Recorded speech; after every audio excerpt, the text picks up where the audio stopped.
स्वागत है इस नए विश्लेषण में। आज हम एक ऐसी अजीबोगरीब इंटरनेट घटना की बात करने वाले हैं जिसने देखते ही देखते एक मजाक से एक पूरे डिजिटल आंदोलन का रूप ले लिया।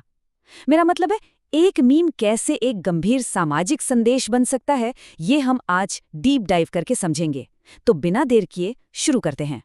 जरा सोचिए, कीड़े मकोड़ों के नाम पर बनी एक ऑनलाइन पार्टी, और उसने महज कुछ ही दिनों में भारत की सत्तारूढ़ पार्टी के इंस्टाग्राम फॉलोअर्स को लगभग दोगुना पीछे छोड़ दिया। एक हफ्ते से भी कम समय और 15 मिलियन यानी 1.5 करोड़ से ज्यादा फॉलोअर्स, कोई मामूली बात तो नहीं है ना। आखिर ये चमत्कार हुआ कैसे? तो इस पूरे फेनोमेनन की शुरुआत कहाँ से हुई? चलिए चलते हैं उस एक चिंगारी की तरफ जिसने इस सारे आक्रोश को जन्म दिया। बात है 15 मई की। एक लाइव स्ट्रीम्ड अदालती कार्यवाही के दौरान न्यायपालिका के एक बड़े ओहदे से बेरोजगार युवाओं की तुलना कॉकरोचेस यानी तिलछट्टों से कर दी गई। हाँ, बाद में स्पष्टीकरण जरूर आया कि इशारा फर्जी डिग्री धारकों की ओर था, लेकिन तब तक तीर कमान से निकल चुका था। सोशल मीडिया पर जैसे आग लग गई और युवाओं ने तय किया कि वो इस अपमान को ही अपना हथियार बनाएंगे। गुस्सा इतना था कि डिजिटल कार्यकर्ताओं ने तुरंत कॉकरोच जनता पार्टी या CJP लॉन्च कर दी। उन्होंने खुद को आलसी और बेरोजगारों की आवाज बताया और उनकी मेंबरशिप की शर्तें सुनिए जरा। सदस्य को बेरोजगार होना चाहिए, शारीरिक रूप से आलसी होना चाहिए, दिन में 11 घंटे से ज्यादा ऑनलाइन रहना चाहिए और सबसे जरूरी, पेशेवर तरीके से अपनी भड़ास निकालने आनी चाहिए। ये सीधे तौर पर सत्ता के खिलाफ एक मजेदार लेकिन तीखा तंज था। अब देखते हैं कि ये मजाक कितनी तेजी से एक मेन स्ट्रीम चर्चा का विषय बन गया। इसका स्केल सच में दंग करने वाला है। दुनिया की सबसे बड़ी राजनीतिक पार्टी होने का दावा करने वाली बीजेपी के इंस्टाग्राम पर करीब 9 मिलियन फॉलोअर्स हैं, और दूसरी तरफ सिर्फ 5 दिन पुरानी इस कॉकरोच जनता पार्टी ने 15 मिलियन का आंकड़ा पार कर लिया। एक ही रात में किसी इंटरनेट जोक का इस स्तर पर पहुंच जाना सच में समझने वाली बात है। इसकी रफ्तार देखिए। 15 मई को कॉकरोच वाली टिप्पणी आती है, 16 मई को CJP ऑफिशियल तौर पर लॉन्च हो जाती है, 17 मई तक मेनस्ट्रीम नेता इसमें जुड़ने लगते हैं और फिर 21 मई को आता है एक्शन। एक कानूनी मांग के चलते इनका X यानी ट्विटर अकाउंट ब्लॉक कर दिया जाता है। लेकिन क्या वो रुके? बिल्कुल नहीं। तुरंत ही कॉकरोचेस बैक के नाम से एक नया अकाउंट सामने आ गया। ये साफ दिखाता है कि इंटरनेट की इस लहर को रोकना कितना मुश्किल था। मामला तब और दिलचस्प हो गया जब मुख्य धारा के नेता जैसे महुआ मोइत्रा और कीर्ति आजाद इस ट्रेंड में शामिल हो गए। जब कीर्ति आजाद ने CJP से जुड़ने की शर्तें पूछी तो पता है CJP ने क्या जवाब दिया? कि 1983 का वर्ल्ड कप जीतना ही पर्याप्त योग्यता है। ये सच में एक मास्टर स्ट्रोक था। उन्होंने उस अपमान को अपनी पहचान बना लिया था। अब किसी को लग रहा होगा कि ये सब बस मोबाइल स्क्रीन्स तक ही सीमित था। नहीं, युवाओं ने इस डिजिटल ऊर्जा को जमीन पर उतार दिया। AI से बनाए गए कॉकरोच मैस्कॉट्स सड़कों पर दिखने लगे। लोगों ने आई एम अ कॉकरोच के पोस्टर्स पकड़कर कूड़े के ढेरों पर सफाई अभियान शुरू कर दिए। यहाँ तक कि प्रदूषित यमुना नदी को साफ करने के लिए वो कीड़े मकोड़ों के कपड़े पहनकर उतार आए। लेकिन हर मजाक के पीछे एक कड़वी सच्चाई होती है। तो अब उन आर्थिक आंकड़ों को देखते हैं जिनके कारण भारत के युवा इस मूवमेंट से इतना दिल से जुड़ गए। देश की ओवरऑल बेरोजगारी दर 3.1% है, जो शायद उतनी अलार्मिंग ना लगे, लेकिन असली कहानी 15 से 29 साल के युवाओं के आंकड़े बयान करते हैं, जहां बेरोजगारी की दर 9.9% है।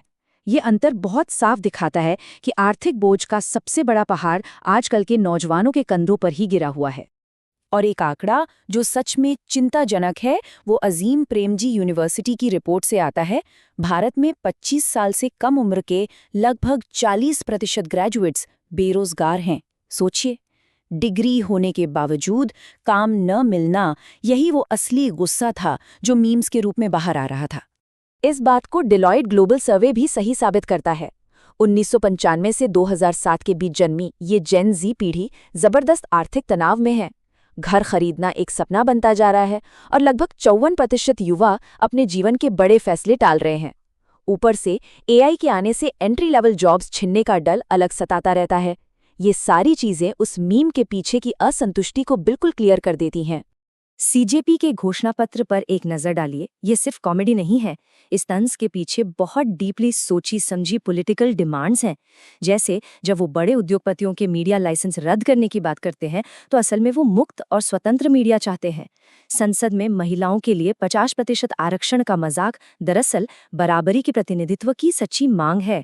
और मेडिकल टेस्ट लीक्स की बात उठाना, ये साफ तौर पर देश की परीक्षा प्रणाली पर उठ रहे सवालों को दर्शाता है, जिसने अभी हाल ही में लाखों छात्रों को प्रभावित किया था।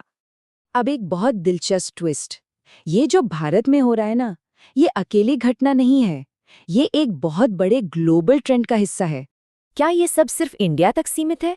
बिल्कुल नहीं। अगर हम दुनिया भर में देखें तो पता चलेगा कि आज के युवा ठीक यही रणनीति अपना रहे हैं। नॉर्थ अफ्रीका से लेकर साउथ एशिया तक प्रोटेस्ट करने के तरीके पूरी तरह बदल गए हैं। मोरक्को में जब पुलिस युवाओं को हिरासत में लेती है तो वो डरते नहीं बल्कि पीस साइन बनाते हैं और सेल्फीज लेते हैं। केन्या में हथियारबंदों के सामने नाच गाकर और ट्वर्क करके सत्ता का मजाक उड़ाया गया। और नेपाल में वहां प्रदर्शनों के दौरान सड़कों पर लोग ऊनो खेलते और टेलर स्विफ्ट के गानों पर झूमते नजर आए। ये कोई एपथी नहीं, ये एक नया तरीका है आवाज उठाने का। इस नए तरीके को कल्चर ऑफ रेजिस्टेंस कहा जाता है, यानी विरोध की एक नई संस्कृति, जहां तंज और सार्केज़म को एक हथियार की तरह इस्तेमाल किया जाता है। जब सरकार या सिस्टम का नियंत्रण बहुत कठोर हो तो युवा इस तरह के परफॉर्मेटिव प्ले के जरिए सेंसरशिप से बच निकलते हैं। ये अपने आप में नेताओं की गलत प्राथमिकताओं का पर्दाफाश करने का एक जबरदस्त तरीका बन गया है। तो आखिर में आकर ये सवाल उठता है कि क्या ये व्यंग किसी सच्चे बदलाव में तब्दील हो पाएगा या फिर ये सिर्फ एक पासिंग फेज है? देखिए, हर पहलू को देखना जरूरी है। इस आंदोलन की आलोचना भी हो रही है। कुछ लोगों का मानना है कि ये सिर्फ शहरी मध्यम वर्ग का एक प्रिविलेज्ड मीम बनकर रह गया है, जिसका जमीन पर कोई ठोस पॉलिटिकल सॉल्यूशन नहीं है। कुछ आलोचक तो यहाँ तक कहते हैं कि ये उन लोगों की आवाज़ है जिन्हें अचानक एहसास हुआ है कि जिस सिस्टम ने सालों से दूसरों को सताया, वो आज उन्हें भी ठोकर मार सकता है। दूसरी तरफ सीजेपी के संस्थापक अभिजीत डिपके का रुख बिल्कुल स्पष्ट है। उनका कहना है कि ये मूवमेंट पूरी तरह से संविधान के दायरे में चल रहा है। वो इसको बांग्लादेश या नेपाल जैसे क्रांतियों से बिल्कुल अलग बताते हैं, जहां हिंसक तख्तापलट हुए थे। उनका गोल बहुत सीधा है, शांतिपूर्ण और लोकतांत्रिक तरीके से भारत की राजनीतिक चर्चा को बदलना। तो क्या दुनिया भर की जेनजी सिर्फ मीम्स और पंचलाइंस के जरिए वैश्विक राजनीति को बदल पाएगी? या फिर गहरी असमानताओं को उखाड़ने के लिए एक डिजिटल मीम थोड़ा ज्यादा ही कमजोर हथियार है? सोचने वाली बात है कि क्या कॉकरोच जनता पार्टी सिर्फ इंटरनेट का एक क्षणिक मजाक थी, या फिर ये एक नए शक्तिशाली पॉलिटिकल एक्टिविज्म की दबे पांव शुरुआत है? जवाब शायद आने वाला वक्त ही देगा। इस विश्लेषण को सुनने के लिए बहुत बहुत शुक्रिया। मिलते हैं अगली बार।